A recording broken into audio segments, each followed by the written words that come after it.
Ok, se você chegou até esse vídeo, é bem provável que você goste de videogames e esteja de alguma forma ligado ao universo dos games. Seja para você um hobby ou uma paixão, ou talvez você chegou aqui por ser uma pessoa que está animada com o jogo que eu tô prestes a criticar nesse vídeo. De qualquer modo, antes de começar eu preciso deixar claro uma coisa. Esse vídeo ele é uma opinião pessoal e você é totalmente livre para discordar e até deixar sua opinião na aba de comentários, contanto que você mantenha o devido respeito. O que eu vou falar aqui tem o intuito de gerar uma reflexão e trazer um ponto de vista de quem realmente gosta muito de videogames, você querendo acreditar nisso ou não.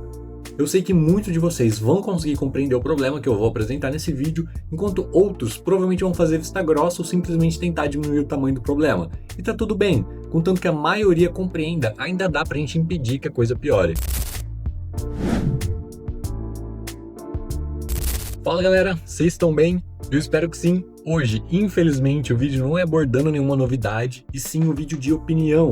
Mas claro, antes de mais nada, para quem já é de casa, muito obrigado por estar de volta. E para quem está chegando agora, seja muito bem-vindo. Eu sou o Léo, apaixonado por videogames, e não à toa, esse é um canal de games. Logo, se você dividir dessa paixão, considere se inscrever, vai ser muito bem-vindo e vai se sentir em casa. E claro, para quem quiser ir além, saiba que a gente tem uma aba para Seja Membros aqui no canal com valor totalmente simbólico para quem quiser e puder apoiar esse canal. Agora, sem mais enrolação, bora pro que interessa. Todos os jogos que eu joguei durante a minha vida dividiram de algo em comum. Nenhum deles era perfeito. É como se cada jogo tivesse pontos de atributos limitados para colocar em certos elementos. Por exemplo, Elden Ring é um dos melhores jogos que eu já joguei. Ele acaba clicando comigo de uma forma muito mais especial do que outros jogos, em específico porque eu sou muito fã de jogos estilo Souls e jogos mundo aberto, e Elden Ring conseguiu juntar essas duas coisas com maestria, mas mesmo pra mim, ele não atinge o patamar de um jogo perfeito, porque ele peca na repetição de alguns bosses e inimigos durante boa parte do jogo.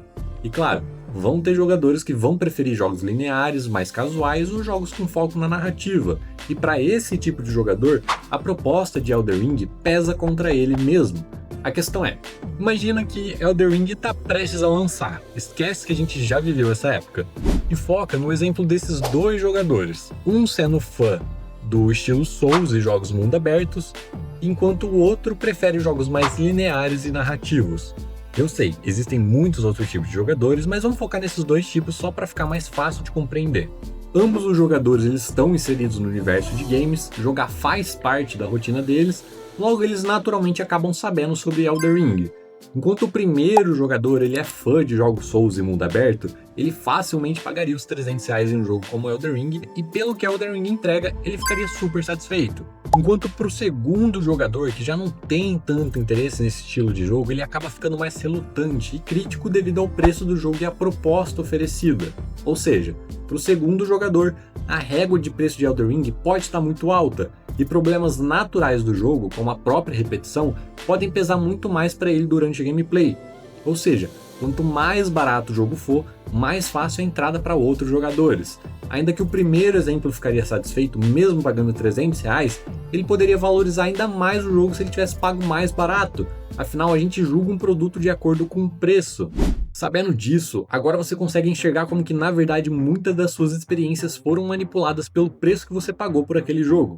Ou seja, um jogo que talvez você não tenha gostado poderia ter sido um ótimo jogo se você tivesse pago mais barato. Enquanto um jogo que você amou, talvez você poderia simplesmente ter odiado se você tivesse pago muito mais caro, entende? Existem diversos exemplos que eu poderia dar aqui e esse vídeo ficaria gigantesco. E claro, tem várias variáveis complexas, desde o gosto de cada jogador, público-alvo, valor de mercado, nicho, tamanho da empresa, etc. Mas é bem provável que você já tenha entendido até aqui. Eu não preciso ensinar senso crítico, cada pessoa vai ter o seu. Bom, com tudo isso dito, agora a gente pode continuar a linha de raciocínio. E para isso, permita-me te apresentar Blood of Dawnwalker. Blood of Dawnwalker ele é um RPG de ação em mundo aberto com temática de fantasia sombria e vampiros.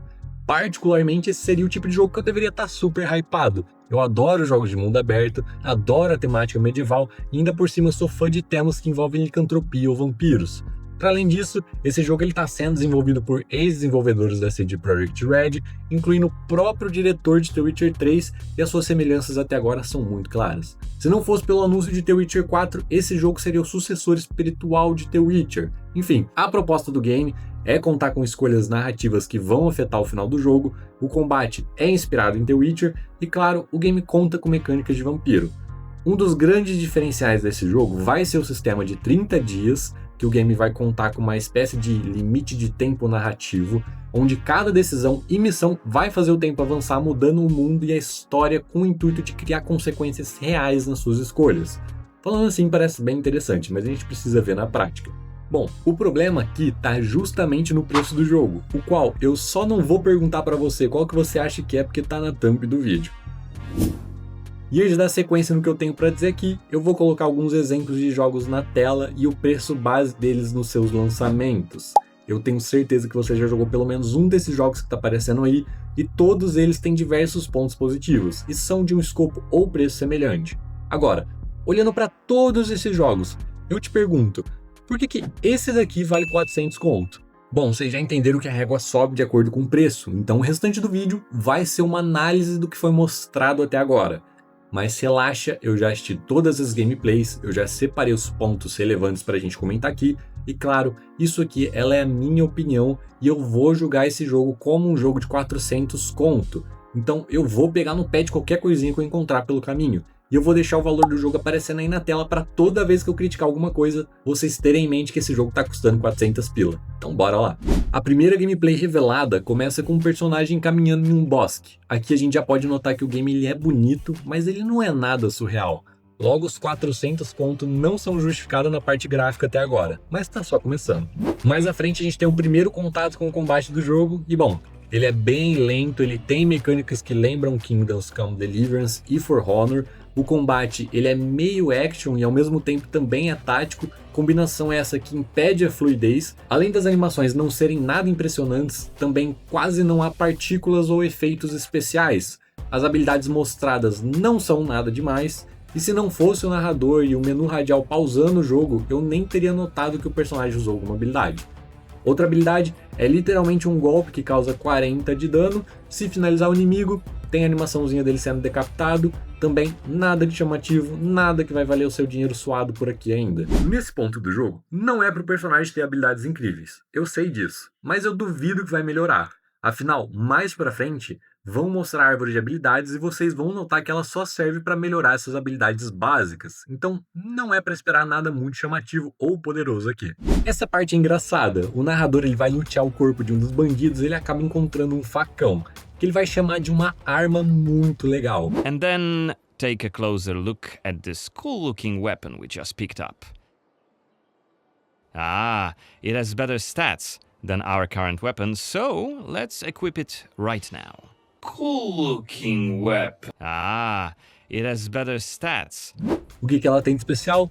Bom, ela é da raridade superior e ela tem mais atributos base do que a espada que o personagem está usando.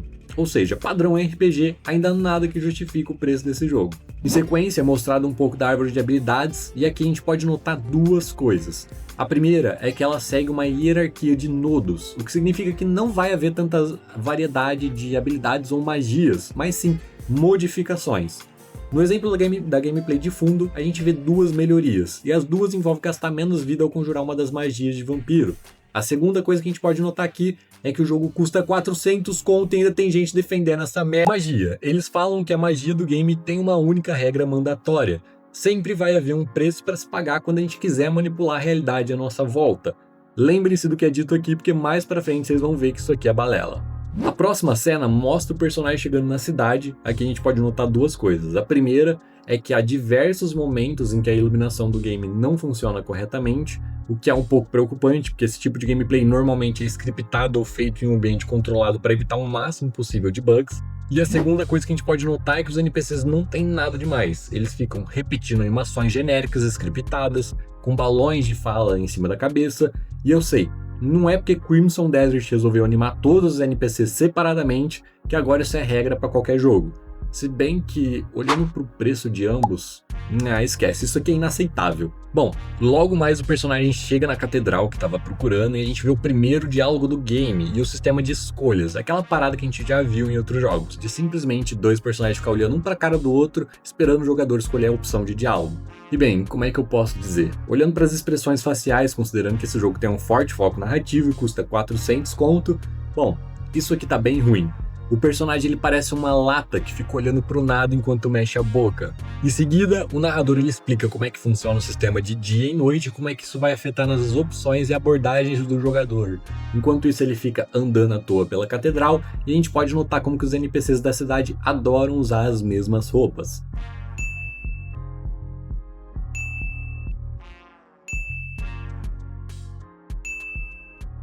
Agora a gente vai acompanhar o personagem à noite, ou seja, transformado em vampiro, o que dá acesso a habilidades que vão ajudar na exploração e ver o mundo de uma perspectiva diferente. E a principal mecânica de movimentação no modo vampiro é o passo sombrio, essa magia de teleporte de fundo que permite o jogador teleportar numa curta distância. E aqui a gente vê duas coisas. Se você assistir a gameplay em câmera lenta e pausar no frame correto, você vai perceber como que os efeitos especiais são super bem feitos. Em um momento dá pra você ver o personagem simplesmente desaparecendo, enquanto a fumaça anda até o ponto escolhido, e chegando próximo do local, o jogador simplesmente aparece de novo. Eu sei, pode parecer que eu tô sendo chato aqui, mas esses efeitos são muito simples, ainda mais pra um jogo que quer se vender por 400 pila. Lembra da magia que o narrador explica no começo do gameplay, onde a principal regra é que sempre vai haver um preço para manipular a realidade? Pois é, 10 minutos de gameplay depois e essa regra já não vale de nada, já que o personagem pode ficar teleportando por aí sem nenhuma consequência.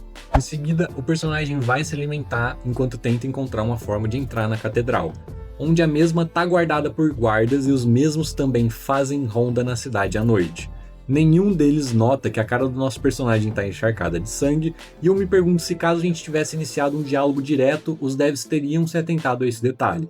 Enfim, o personagem procura por um caminho alternativo para chegar até a catedral e usa habilidades vampíricas na frente dos NPCs, os quais só correm desesperados, eles não buscam por ajuda, não atraem guardas, não fazem barulho, não tem sistema de procurado, nem nenhum tipo de punição por você ter sido visto usando poderes vampíricos.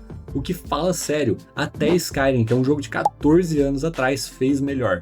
Eu percebi que esse roteiro estava ficando muito longo, então a partir daqui eu vou só resumir o restante das gameplays, afinal eu acho que vocês já entenderam a ideia. O restante da gameplay é apresentado o sistema de investigação, que vai ser aquele sistema que a partir da segunda vez que o jogador precisar investigar alguma coisa, ele já vai estar de saco cheio. A gente também vai poder contar com o sentido de bruxo, vampiro. Eles mostraram um pouco da boss fight contra um dos inimigos mais importantes do jogo, já que essa vampira aqui, ela é um dos 3 vampiros que a gente vai precisar derrotar para finalizar o game. E bom, a luta dela não tem nada demais, ela bate com ataques de sangue que parecem mais uma borracha, e lembra muito o Shinobi do For Honor antes da atualização. E de diferencial, tem um timer na tela, se você não derrotar ela a tempo, seu personagem explode. Bem criativo. And Cohen will eventually explode. As próximas gameplays não apresentaram nada de muito especial, é mostrada outras formas de fazermos a mesma quest, os devs mostraram que mudaram algumas coisas e que estão ouvindo o feedback da comunidade, dentre elas afastaram a câmera do personagem e colocaram um menu que permite você usar as habilidades sem precisar abrir aquele menu radial, ou seja, melhorias de qualidade de vida muito bem-vindas. É ótimo saber que a gente está ajudando eles a desenvolverem um game enquanto a gente ainda precisa pagar 400 conto na pré-venda para jogar essa bomba. A última gameplay revela um pouco de como é que tá o mundo aberto e como que a gente vai se mover por ele. De dia a gente vai ter a habilidade de correr, mas não só correr rápido. Isso vale 400 reais. E à noite, bem, a gente é vampiro, né? O que você acha que a gente vai se transformar? Se você disse morcego, parabéns, você errou. Na verdade, a gente vai virar um lobo e flutuar pela floresta com essa animação extremamente polida e bem feita. E claro, dá só um liga nos efeitos especiais. Eu sei, galera, eu apelei. Mas caras, isso aqui chega a ser ofensivo. Como que um jogo que não tem franquia, é feito por uma equipe de 150 pessoas, é literalmente o primeiro jogo do estúdio e os caras aparecem do nada já na pré-venda querendo cobrar 400 conto? Se isso aqui virar moda, é o nosso bolso que vai doer. Bom, eu imagino que esse jogo não vai fazer muito sucesso, especialmente pelo valor, e se você tá animado para esse lançamento, cara, compensa esperar, porque eu tenho certeza que não vai demorar para ele entrar em promoção. Pra ser justo aqui, o game sim parece ser legal, dá sim vontade de testar para ver qual é, mas como eu expliquei no começo do vídeo, o valor vai fazer esse ser um dos piores games do ano. Os caras realmente erraram a mão aqui. Eu reforço, não parece ser um jogo ruim, mas ele se torna um péssimo jogo por aparentar não valer o preço que eles estão cobrando. Ou seja, naturalmente a nossa régua já sobe lá no alto. Bom galera, Esse foi o vídeo. Eu, na verdade, queria dizer muito mais coisas, mas o vídeo ficaria gigantesco. Acho que já deu para vocês entenderem o problema e eu espero ter conseguido conscientizar alguns de vocês e talvez até ter salvo 400 contos da sua carteira. Bom, muito obrigado por me ouvir até aqui. A gente se fala no próximo vídeo. Um forte abraço!